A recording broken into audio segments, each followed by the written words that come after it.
Mirë, ne rikthehemi sërish në studio në transmetim të drejt për drejt këtu në ekranin e televizionit Fox News. Ne do të vjojmë diskutimet dhe analizat tona.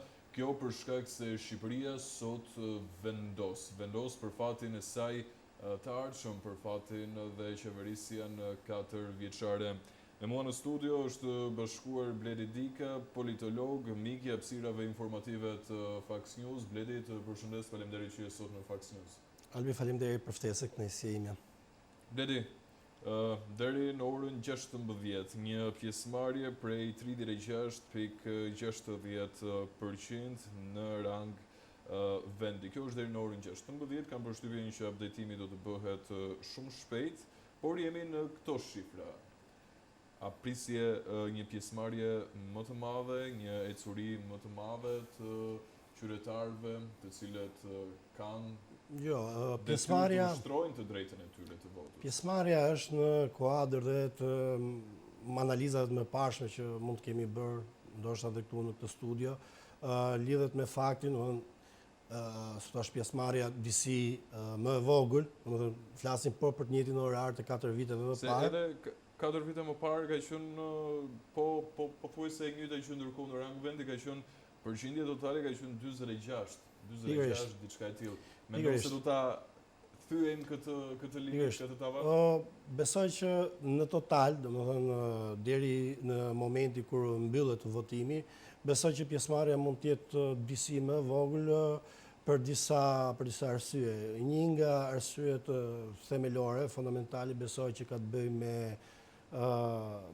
me njerëzit, me votuesit që nuk ndodhen në Shqipëri, që janë larguar, pra do të kemi parasysh që në këtë 4 vjeçar kemi një largim, aq sa që është reflektuar dhe nga Istati, domethënë largimi 2.400.000, po mund mendohet që jemi edhe më pak, dhe kjo normalisht reflekton dhe në pjesëmarrjen në zgjedhje. Pra, një faktor është largimi i individëve. Nga ana tjetër, kjo pastaj mund të kompensohet si pjesëmarrje nga votimi që vjen nga diaspora.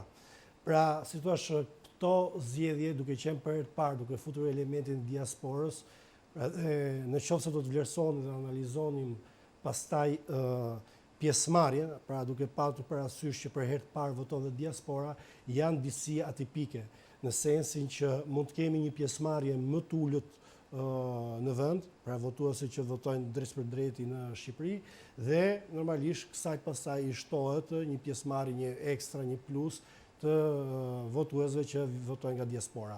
Pra, mendoj që në total, duke marrë parasysh edhe votat e diasporës, do të kemi një pjesëmarrje më të lartë, ndërsa për sa i përket pjesëmarrjes këtu në vend në Shqipëri do të jetë më e vogël se sa pjesëmarrja që ka ndodhur 4 vite më parë. Pastaj një element. Pse vjen kjo pjesëmarrje? Pse jemi në po të njëjtat shifre gjithmonë gjatë gjithë kohës, Bledi? A është kjo për shkak se qytetarët e kanë humbur tashmë besimin tek forcat e ndryshme politike, apo ndodh që shqiptarët tashmë kanë lënë thjesht fatet e tyre? Nëse do të hynim, po kuptoj plotësisht. Do të shikojmë disa element teknik, në sensi që fletët votuesit, listat e votuesve marrin parasysh të gjithë shqiptarët e lindur dhe që kanë qenë të paktën edhe një herë rezident në Shqipëri.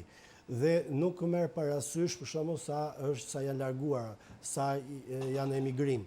Dhe ajo pjesëmarrje që kishte më përpara në vitet e mëparshme, që është luatur diku tek 50%, 46%, ndoshta diçka më pak, po rreth 50% që reflektonte pikërisht faktin që një pjesë e mirë e popullsisë shqiptare ndodhet në emigrim, në pjesa më e madhe siç dihet në Greqi dhe në Itali.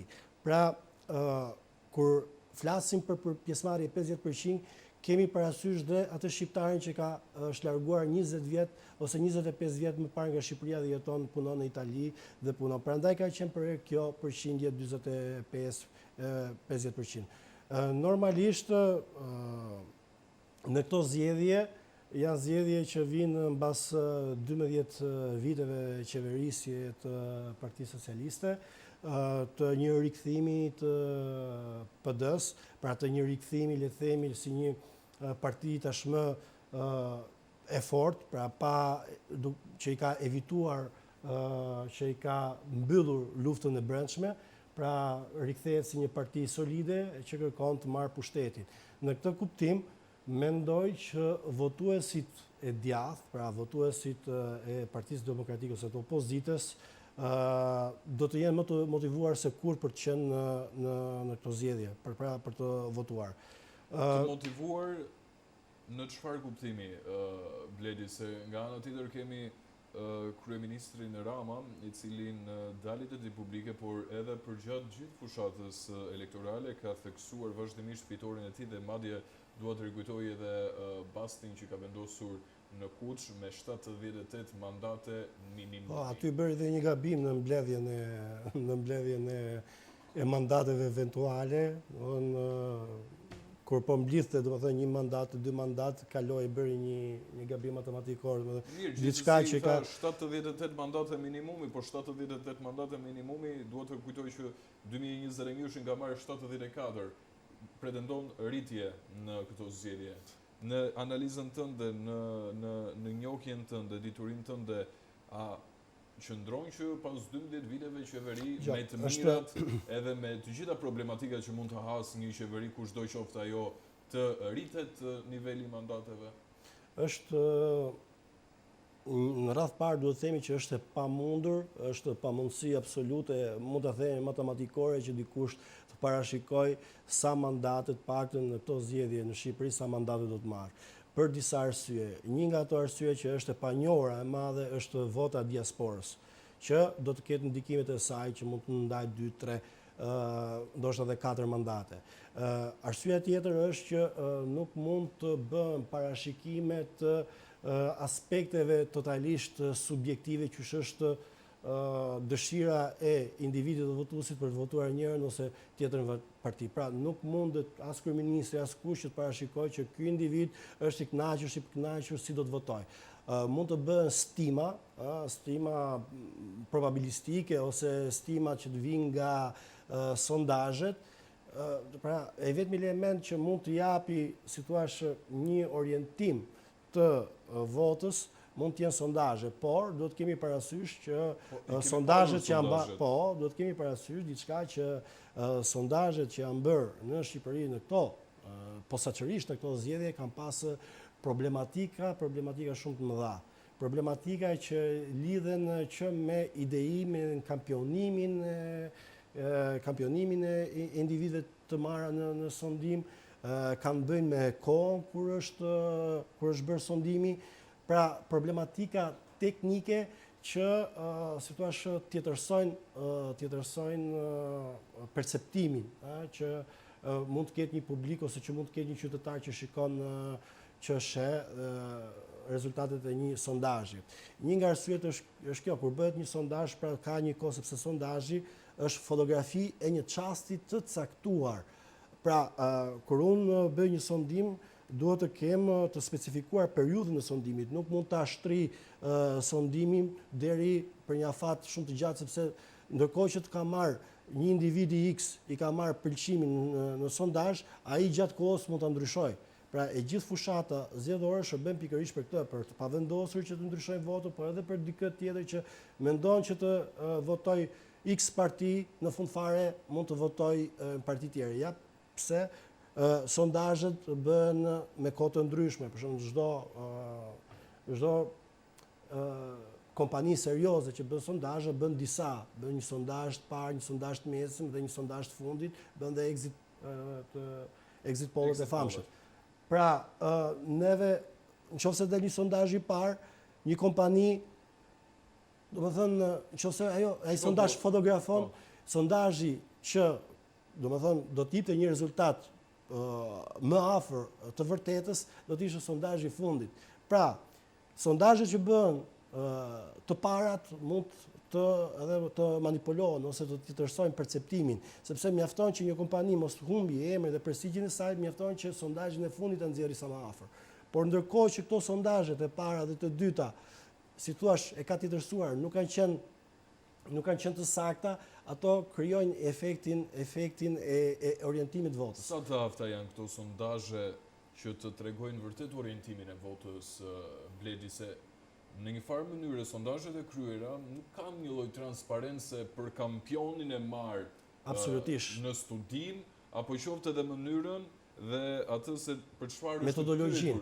Nuk ka metodologjia. Një nga elementët thelbësor të sondazheve është e quajtura niveli konfidencës, që ndër të tjera është shprehur nëpërmjet formule matematikore ose për ta shprehur dhe më thjesht është sa e vërtet ose nëse unë do të përsëritja 100 herë një sondazh duke pyetur një person, ky person duhet më jap të paktën 95 herë të njëjtin rezultat. Pra 95% e sondimit, nëse përsëritet në një moment caktuar, do të më japë një rezultat. Nëse s'ma jep, atëherë thyet, domethënë, formula kryesore ose elementi kryesor që është ai që quhet niveli konfidencës. Dhe marzhet e gabimit, nëse nuk ka 95 minimumi 95% nivel konfidence, atëherë marzhet e gabimit pastaj janë stratosferike, të papranueshme për një sondazh. Pra, kur unë pyes dikë, duhet ta pyes në mënyrë që mos ta vënë presion, që personi që e pyes pse jo të jetë dhe sy-më-sy, që të simulohet në një farë mënyrë vota, pra sondazhuesi do t'i shkojë me një kuti të improvizuar dhe personi që plotson fletën e sondazhit ta fusi në kuti. Pra, ai mos të ndihet, si thua, i trysnuar për të shprehur preferencën e tij, sepse atëherë do të futeshin elemente të tjera të gabimit të sondazhit, quhen bias, pra, dhe këto sondazhe janë totalisht, unë i kam parë, janë totalisht diletanteske ose janë me synime për të tjetërsuar perceptimin publik dhe për të orientuar deri diku atë frymën e përgjithshme që ja, kjo parti ka dalë mirë dhe do të ecë në këtë lloj drejtimi. Pra nuk duhet marrë parasysh në mënyrë absolute. Më serioze janë pak exit pollet, pra do të shohim pak në exit pollet, sepse exit pollet janë menjëherë pas zgjedhjeve dhe si thua, mbas disa ditëve ai exit poll do të përballet me rezultatin e vërtetë. Kështu që çdo kompani që bën një exit poll duhet të ruajë, si thua, dhe emrin dhe prestigjin e saj. Nuk mund t'ia fusi, si thua, shifrave kot në kot. Kurse sondazhet që janë bërë gjatë gjithë kësaj periudhe, për herë të parë pash, domethënë, në këto zgjedhje që nuk kanë seriozitetin minimal. Kishte edhe sondazhe që kishin filluar sot dhe thonin do të mbaroj ditën e zgjedhjeve. Domethënë, e papranueshme për një sondazh që të ndodhi. Sondazheve, çfarë ka sjell, çfarë ka treguar apo qoftë edhe ritreguar edhe një herë fushata elektorale deri në finishin e saj?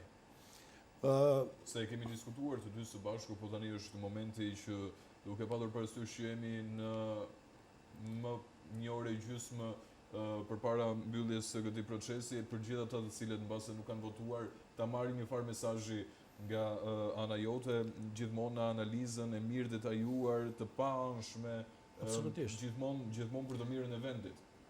Absolutisht. Kjo fushat tregoi edhe një herë që partitë politike zgjedhjeve sa i takon procesit të votimit në qarkun e Vlorës, një qark për të cilin janë raportuar problematika, por edhe gjithçka që lidhet me procesin e votimit dhe me vonesat e kryera, kjo për shkak edhe të evenimentit më të madh të ciklizmit Giro d'Italia, dhe është vendosur një shtyrje e procesit të votimit në 55 qendrat e votimit në qarkun e Vlorës. Bledi, jemi sërish së bashku në studio, me njërë pas kësaj mbledhjet Komisionit Qendror të Zgjedhjeve, ndërkohë unë jam duke bërë pak updatimin për të përcjell në transmetim të drejt për drejt shifrat e dëritanishme. Jemi në 38.96% pjesëmarrje e votuesve në rang vendi brenda orës 17. Pra, bëhet fjalë për orën 17. 38.96%. Po, mund të përshkon drejt 40%, siç thamë, domethënë, dhe ajo diferenca me 4 vite më parë vazhdon të jetë po e njëjta, për të njëjtat në raport me të njëjtat fasha orare. Dhe siç e thamë dhe më parë, për motivet besoj të lartë përmendura, këtë herë mund të kemi dhe ashtu siç duket edhe gjasat, mund të kemi një pjesëmarrje më të ulët.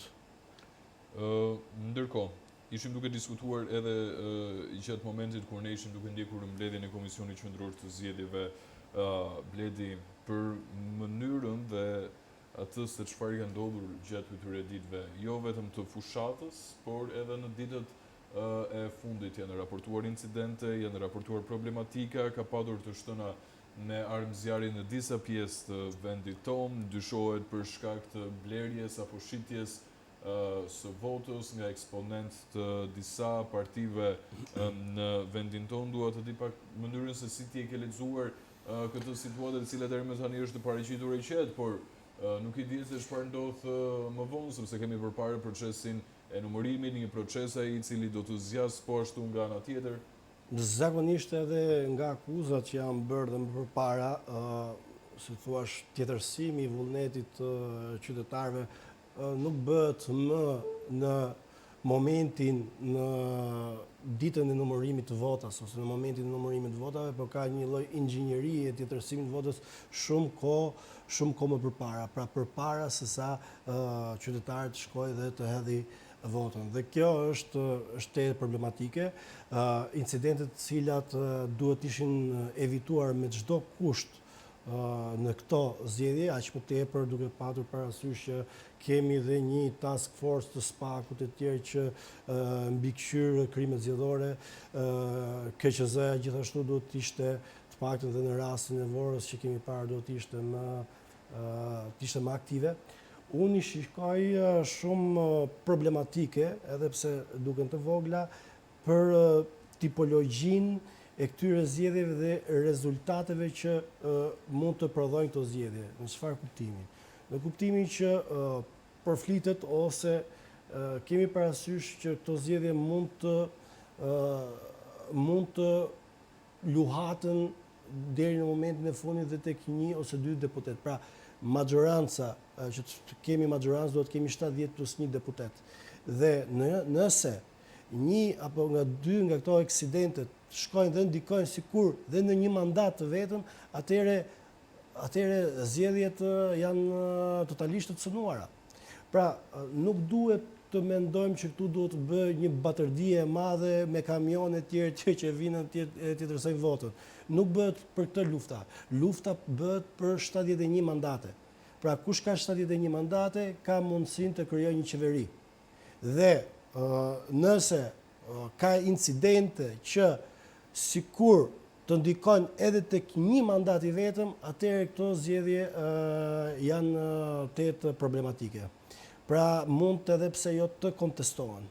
Është momenti pas 12 vjetëve që incidentet të tilla në mënyrë absolute nuk duhet të toleroheshin. Kemi pra dhe rastin e Vorës që po dëgjonim ku ka dhe një, si thua, këto bexhet, falsifikim të bexheve. Në këtë kuptim, për te KQZ-s, besoj që dhe ku kemi falsifikime, jemi në kushtet e penales. Në kushtet e penales duhet të operoj SPAK-u në njëherë, pra edhe kryesisht.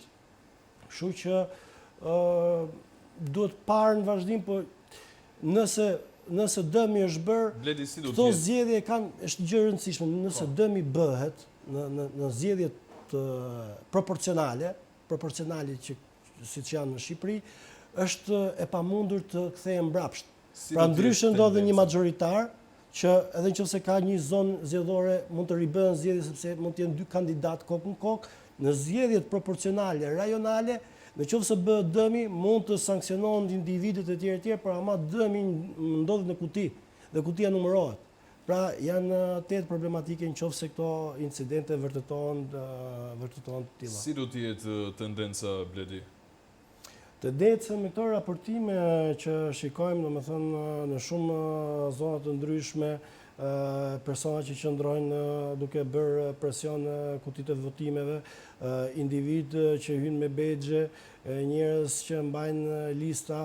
Pra, shikoj që orë pas ore mendoj që problematika do të shtohen ende më shumë. Vora dhe njësia 10 Bledi janë 2 nga vendet të cilat do të kryejnë votimin elektronik. Kemi patur votim elektronik edhe gjatë zgjedhjeve të kaluara, ka patur problematika patjetër, pse jo kjo për shkak edhe të mos ditjes apo mos informimit për mënyrën e përdorimit, por janë vetëm këto njësi të cilat do të kenë votimin elektronik. Mendon se do të kemi po të njëjtën gjë që ka ndodhur edhe në zgjedhjet e 2021-shit apo qoftë edhe në zgjedhjet lokale me votimin elektronik? Jo, votimi elektronik u krijua një gogol në gjithë historinë e zgjedhjeve në Shqipëri, ishte ai i numërimit të votave. Pra, si thua, manipulimit që bëhej pasi votuesi shkonte te fletën e votimit në kutinë e votimit. Pra, u krijua në gjithë këto vite historia e të zgjatjes së numërimit të votave dhe me këtë problematikave që kjo sillte. Dhe kur i prezantohet publikut që tashmë kemi numërimin elektronik, si thua, publiku kënaqet sepse votimi elektronik ta nxjerrë rezultatin në mënyrë të menjëhershme. Por nuk është kjo zgjidhja. Nuk është kjo zgjidhja, pra, si thua, neve ose shqiptarët vota në votimin elektronik shkon ashtu siç ne e hedhim. Pikërisht, pra, kjo përflisim e cituam dhe pak më përpara që tashmë manipulimi nuk është në momentin e numërimit të votave ose në momentin kur individi, si thua, ka hedhur votën, po ndodh shumë kohë më përpara. Është ajo që quhet inxhinieria politike, titërsimit votës me lista, me shantazhe, sepse ekzistojnë shantazhet. Kemi rastet e fotografimit. Çfarë do thotë fotografosh votën? Të fotografosh votën mund ta bësh vetëm për një arsye. Për arsyeën e vetme që je i shantazhuar. Pra, dikush tjetër kërkon që të shikoj provën se ti ke votuar për dikë. Kjo normalisht, siç e dim, është pothuajse një e vërtet apolitike, është një e vërtet tashmë ashiqare, dihet nga çdo kush që paguhet vota dhe tjetri duhet të tregojë me foto se kë ka votuar.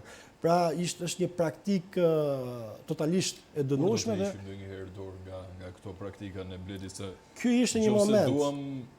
Kam përshtypjen ne theksojmë vazhdimisht që do bëhemi pjesë e Bashkimit Evropian, po kam përshtypjen Bashkimi Evropian nuk i përdor këto praktika Bledi, nuk i çon në përmend. Absolutisht. Si pretendojmë ne të bëhemi pjesë e një familje europiane, e vendeve të cilat zhvillimin e kanë marrë këtu shumë vite përpara, ndërkohë që ne vijojmë ende me shitblerjen e votës. Absolutisht. Kjo pastaj kërkon një ndërgjegjësim shumë të madh, pra këtu ne vërtetojmë që ndonjëherë ndërgjegjësim apo mësim, Bledi? Duhet një ndërgjegjësim. Unë jam me konceptin e ndërgjegjësimit sepse siç shohim, edhe pse ka sanksione, dhe pse ka, si thua, forca e ligjit, persona që janë arrestuar tashmë, që kemi raportime që janë arrestuar, dhe që dinin që do të arrestonin, prapë ka ndodhur. Pra, si thua, në konceptin juridik, sanksioni normalisht që mund të parandaloj, por përpara sanksionit qëndron gjithmonë ndërgjegjësimi. Pra, ndërgjegjësimi që votën po jep për të ardhmen tënde. Pra, nuk po voton sepse po nga përfitimi menjëhershëm, ato pak lekë që t'japin, nuk duhet votosh sepse dikush tjetër po i bën, si thua, një qok një personi, ose sepse duhet të mbash vendin e punës, ose sepse shefi në administratë publike apo kudo që ushtron një lloj pushteti, domethënë në punë, edhe në privat, ta kërkon. Kjo, domethënë, duhet evituar, duhet bërë një punë e madhe ndërgjegjësimi që vota është e shenjtë dhe ka të bëj normalisht me të ardhmen tënë, të brezave të rinj, të fëmijëve tonë. Kështu që sanksioni normalisht që, si thuash, ndihmon të evitohet kjo praktik, por nuk mjafton, siç e kemi parë dhe sot ka shumë të arrestuar që kanë fotografuar votën. Si që thash, është të problematike që në dëgjojmë, jemi në 2025-ën, premtohet dhe pas 2 viteve ty në Bashkimin Evropian, dhe shohim ngjojmë lajme me incidente që shkojnë, mund të ndikojnë sikur edhe në një mandat që do të vendosë pastaj për qeverinë e ardhshme, se për këtë bëhet fjalë, për këtë bëhen zgjedhjet. zgjedhjet bëhen për të ngritur një parlament i cili më pas do të votojë një qeveri e cila, si thua, do të rregullojë dinamikat e jetës së çdo qytetari për 4 vitet e ardhshme.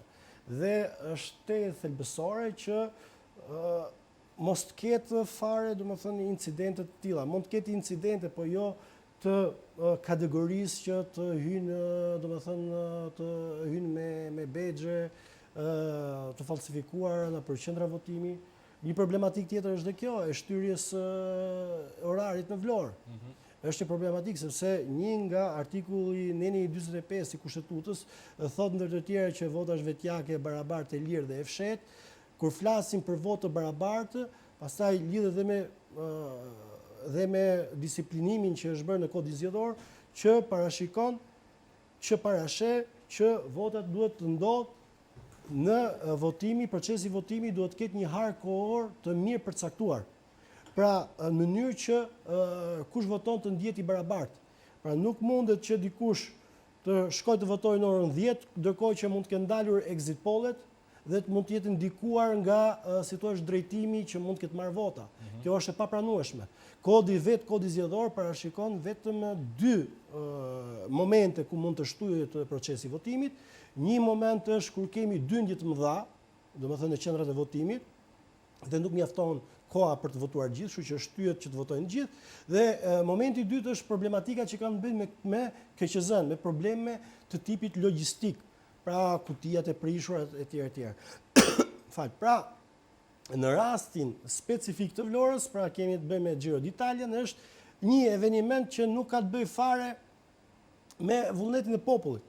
Pra, si thua, nuk është se ishte populli që bëri një referendum ose votoi që donim Giro d'Italia, dhe prandaj duhen shtyret e zgjedhjet.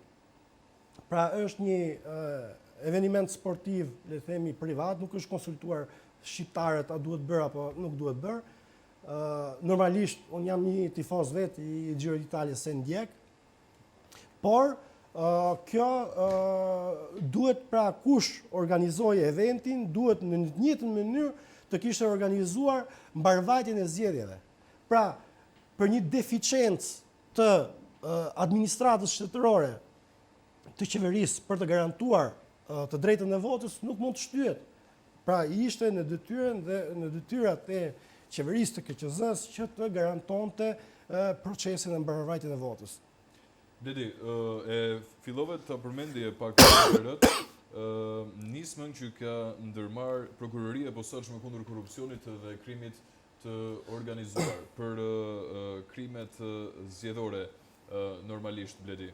Ndërkohë, ka patur në një farë mënyre, ka patur të ndaluar, ka patur nga ata persona të cilët janë marrë në hetim për krime zgjedhore, për shitblerje të votës, ka patur individ të cilët janë kapur me para në makinat e tyre, në automjetet e tyre, janë kapur me lista, dhe kjo që ka ndodhur edhe për gjatë ditëve të fundit, nuk është diçka që ka ndodhur jo gjatë fushatës elektorale. SPAK e ka bërë punën ashtu si duhet?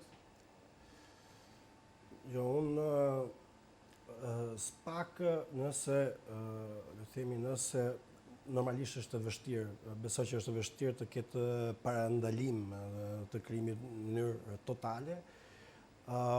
Normalisht është një iniciativë, le themi, deri diku për t'u lavdëruar, por se sa efikase është ajo, mua personalisht nuk më duket të jetë efikase, përderisa shikojmë sot që ka pasur shumë incidente.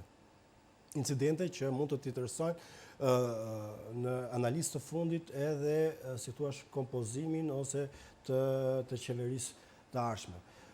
SPAK ose cildo organ ligjë zbatues. Se ka patur edhe lëvizje të çuditshme në një farë mënyre, po edhe shumë të rëndësishme në të njëjtën kohë, Bledi. Ka qenë shumë i angazhuar në Veri, në Shkodër, në Lezhë, SPAK-u ditët e fundit. Albi, çfarë tregon kjo? Çështja është kjo që, siç e thash, ndoshta është mungesë e kuadrit zgjedhor ose problematik që lidhen, si thua, me vetë sistemin zgjedhor. Unë ritheksoj, SPAK-u kushdo organ ligjvatues mund bëj me mira arrestime sot. Po këto mira arrestime, a mund t'i kthejnë zgjedhjet mbrapsht? Pra, mund të bën mira arrestime pasi është hedhur vota, ose pasi është tjetërsuar vota, pasi është manipuluar vota. Kujt i vlen këto arrestime në sensin e produktit zgjedhor? Në qoftë se produkti zgjedhor fundja fare do të pranohet. Pra, për te arrestimeve, këto arrestime nuk kanë fuqi prapavepruese për vullnetin zgjedhor. Pra, fakti që unë arrestoj dikë pasi ka bërë krimin zgjedhor, kjo nuk eliminon, nuk e heq atë flet votimi nga vota. Pra, si thua, produkti zgjedhor përfundimtar do të jetë ai që jetë. Kështu që kushdo lider mund të bëj, si thua, mund të ketë shumë kokaturku, mund të shkojnë dhe të sakrifikojnë individ që domethënë aq e mendojnë, aq ngushtësisht e mendojnë jetën e tyre ose angazhimin politik, arrestohen sot, dalin mas një viti, mas 2 vite, partitë politike ndërkohë fitojnë zgjedhjet. Pra, për te biles nuk e di, pam dhe lexova dhe disa nga prononcimet që ishin bërë që përgjegjësia politike mbetet i ka kaluar të gjithë drejtuesve të qarkut, paktën nga opozita dhe të dy domethënë partitë kanë kaluar drejtuesve të qarkut. Pra, si thua, leadershipi partijak i mjafton që t'i vi rezultatin fund, pastaj se sa arrestohen rrugës e tjerë pa rëndësi ka. Pra, është koncepti i kurbanit. Pra, pavarësisht mund të bëhen shumë kurban individ që shkojnë e fotografojnë foton, që manipulojnë e tjerë.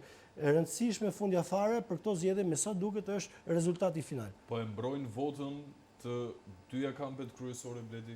Se nuk po flasim për partitë e vogla, se do t'i provojmë për herë të parë në këto zgjedhje parlamentare, po dy partitë kryesore, Partia Demokratike dhe Partia Socialiste, po e mbrojnë votën e tyre?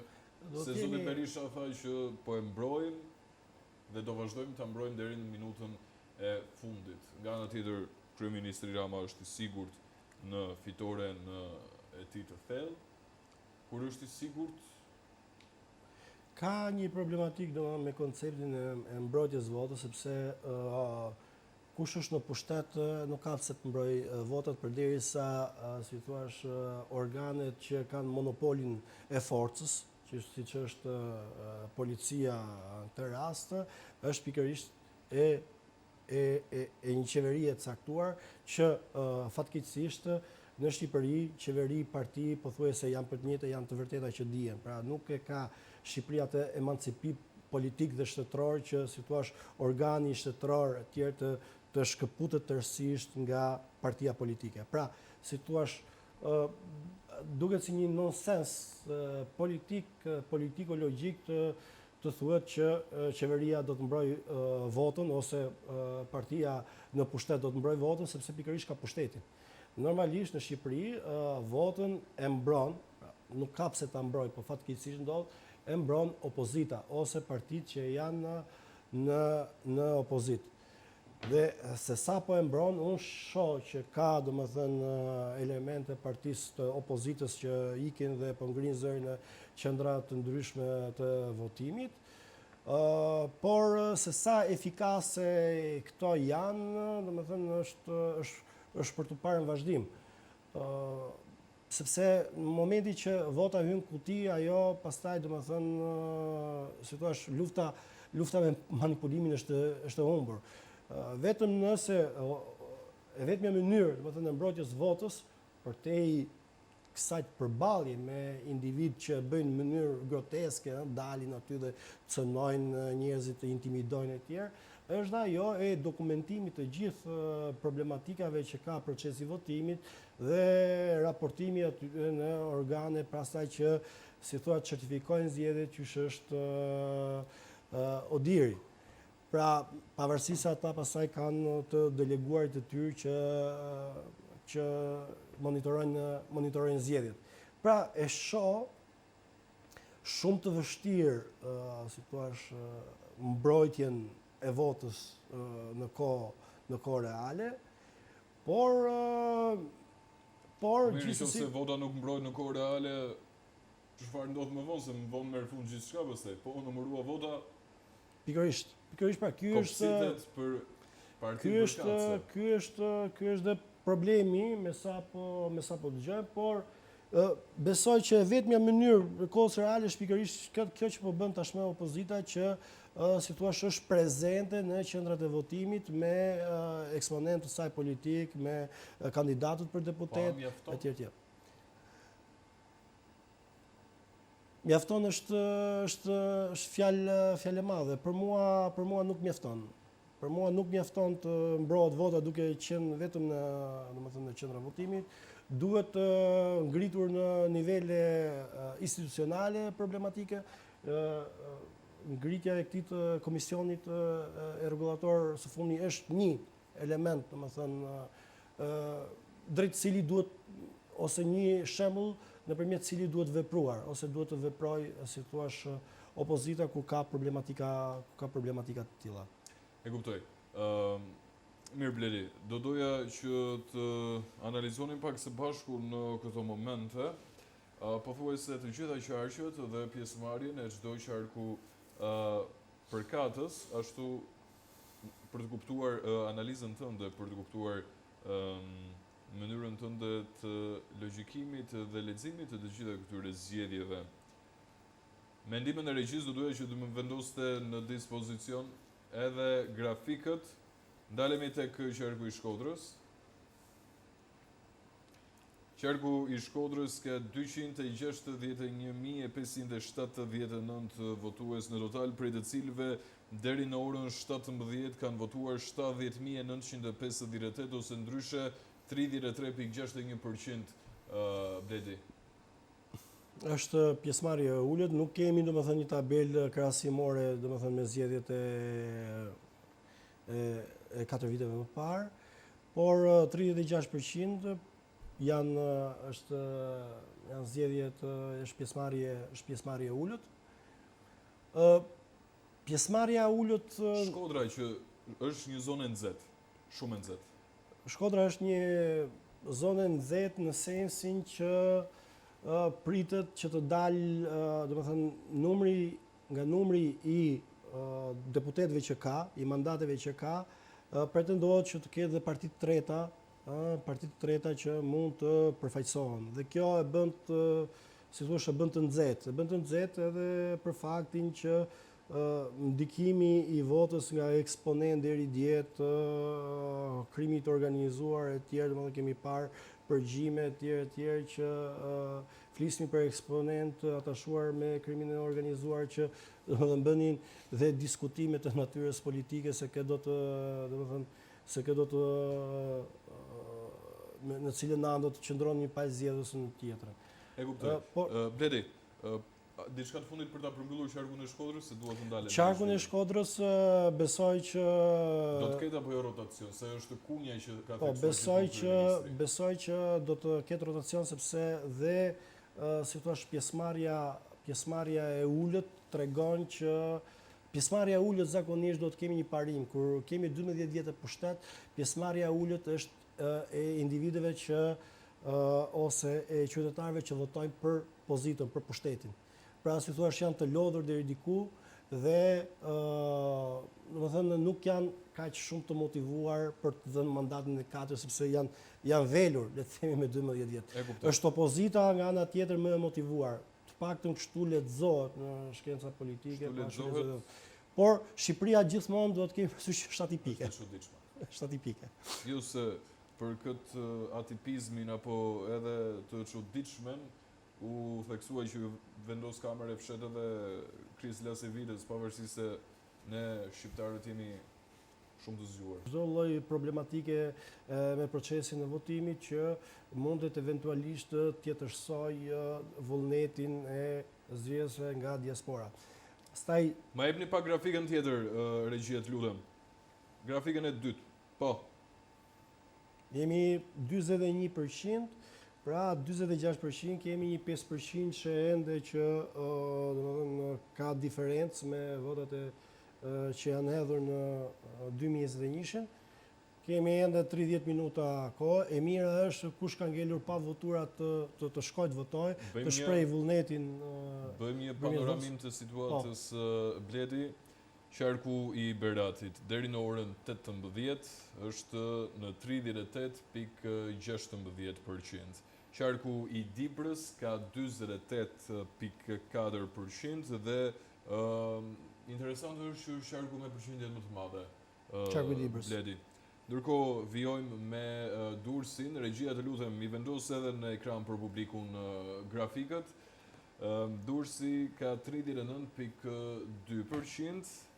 Vijojmë me Elbasanin me 40.68%, Fieri me 41.6%, Gjirokastra me 36.61%, Kuksi Korça Ndjes 40.14%, Kuksi me 45.66%, Lezhë me 39.63%, Shkodra 36.22%, Tirana 47.15% dhe Vlora që mbetet po në shifra të ulta 29.47%. Vlora është mbase edhe qarku i cili është shquar si bastion i së majtës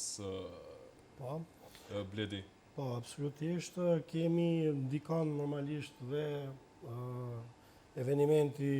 eventi sportiv, që normalisht duhet ishte parashikuar që të linte normalisht votuesit përpara eventit vjen sovraniteti, ndodh një herë në 4 vjet që ndodh ajo është quajtur kalimi i pushtetit nga populli, nga sovrani përfaqësuesve të tyre dhe nuk ka më moment si thua më sublim në një demokraci dhe në këtë sens duhet ishte parapar mirë, domethënë mbarvajtja ose e procesit zgjedhor.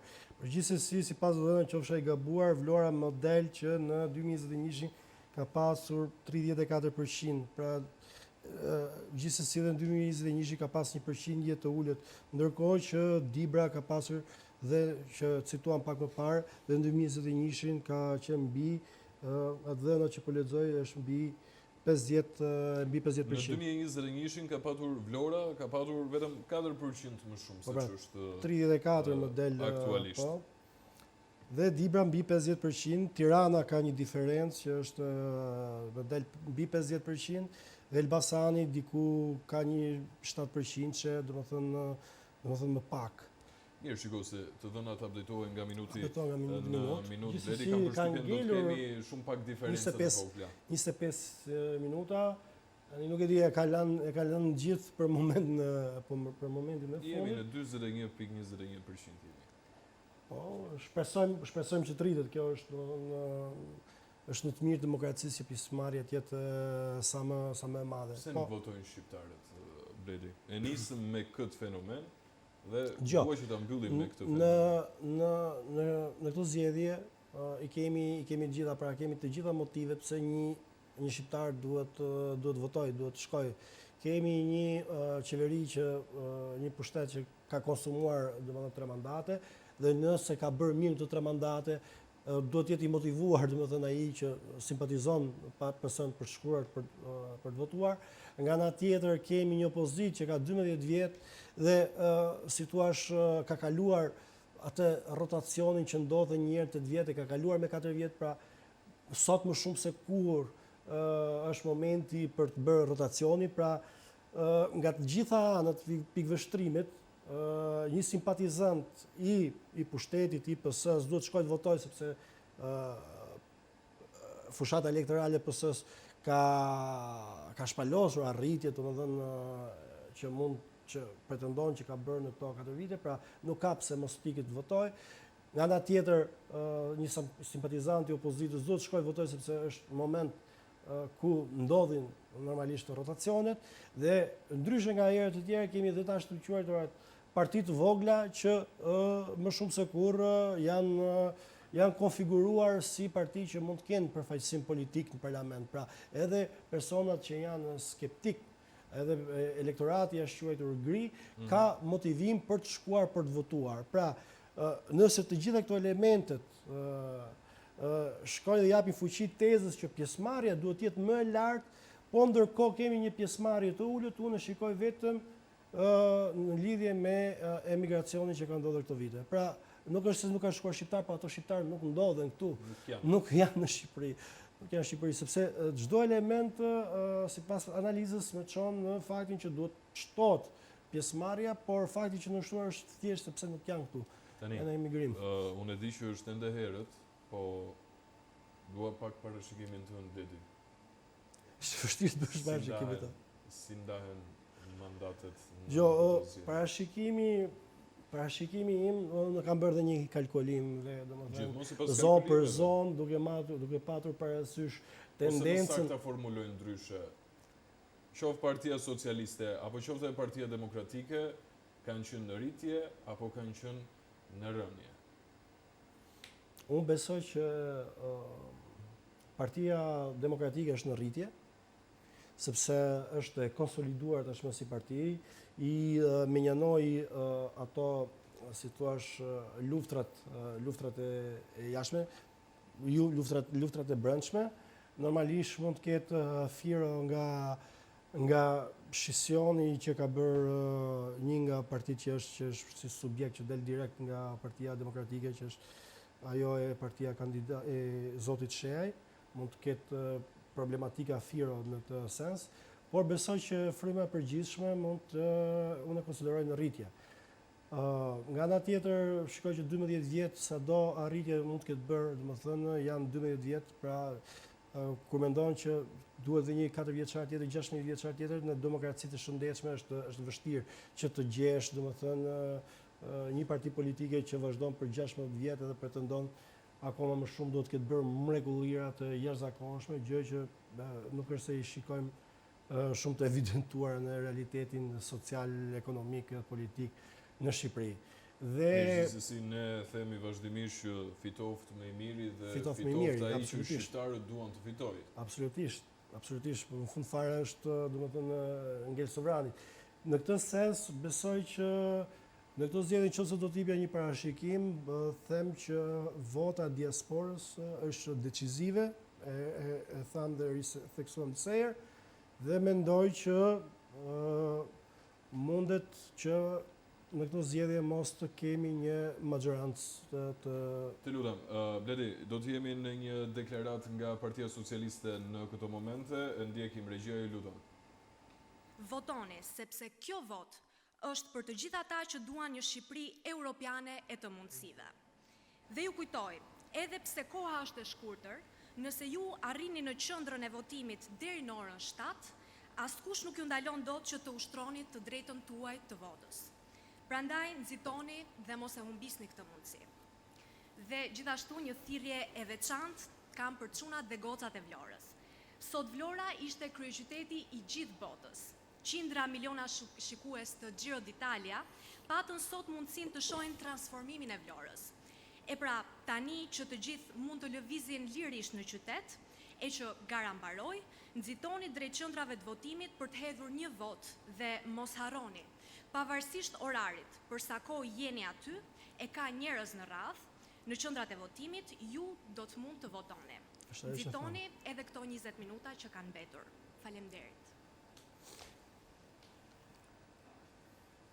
Ka qenë kjo edhe një deklarat nga selia e Partisë Socialiste, thirrje për pjesëmarrje tashmë në minutat e fundit. Është ajo që tham, pra orari mund të shtyhet vetëm nëse ka dyndje në qendrat e votimit, pra jeni në qendrën e votimit mund të shtyhet deri ku të mbaroj i fundit votues që ndodhet në qendrën e votimit. Është dyta herë gjatë të ditës që shoh eksponentë të Partisë Socialiste që kërkojnë pjesëmarrje, që bëjnë domethënë thirrje për pjesëmarrje. Dhe normalisht kjo shkon për shtat normalisht demokracisë etj, por nga ana politike nëse do ta lexonim që thirrjet për pjesëmarrje janë bëri kryeministri, tani ishte një nga eksponentët.